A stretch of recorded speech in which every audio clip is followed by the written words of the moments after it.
is that speaking your truth is the most powerful tool we all have.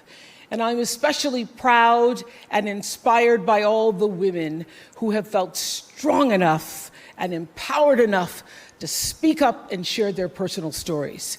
Each of us in this room are celebrated because of the stories that we tell. And this year, we became the story. But it's not just a story affecting the entertainment industry.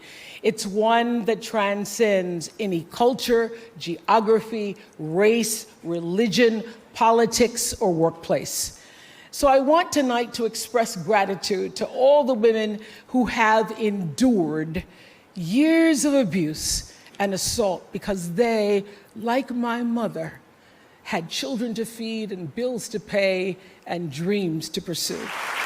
They're the women whose names we'll never know. They are domestic workers and farm workers. They are working in factories, and they work in restaurants, and they're in academia and engineering and medicine and science. They're part of the world of tech and politics and business. There are athletes in the Olympics, and there are soldiers in the military. And there's someone else, Recy Taylor. A name I know, and I think you should know too. In 1944, Recy Taylor was a young wife and a mother. She was just walking home from a church service she'd attended in Abbeville, Alabama, when she was abducted by 6 armed white men, raped and left blindfolded by the side of the road, coming home from church. They threatened to kill her if she ever told anyone. But her story was reported to the NAACP, where a young worker by the name of Rosa Parks became the lead investigator on her case. And together, they sought justice. But justice wasn't an option in the era of Jim Crow. The men who tried to destroy her were never persecuted. Recy Taylor died 10 days ago, just shy of her 98th birthday. She lived, as we all have lived, too many years in a culture broken by brutally powerful men. For too long, women have not been heard or believed if they dared to speak their truth to the power of those men. But their time is up. Their time is up. Their time is up. And I just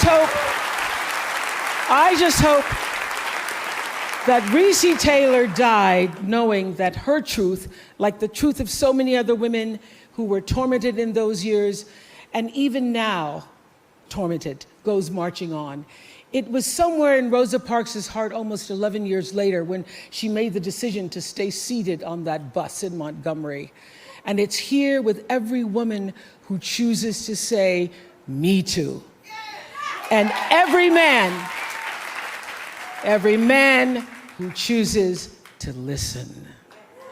In my career, what I've always tried my best to do, whether on television or through film, is to say something about how men and women really behave, to say how we experience shame, how we love and how we rage, how we fail, how we retreat, persevere, and how we overcome. So I want all the girls watching here and now to know that a new day is on the horizon.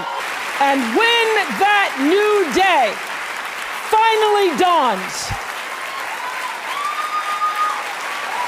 it will be because of a lot of magnificent women, many of whom are right here in this room tonight, and some pretty phenomenal men fighting hard to make sure that they become the leaders who take us to the time when nobody ever has to say, "Me too," again.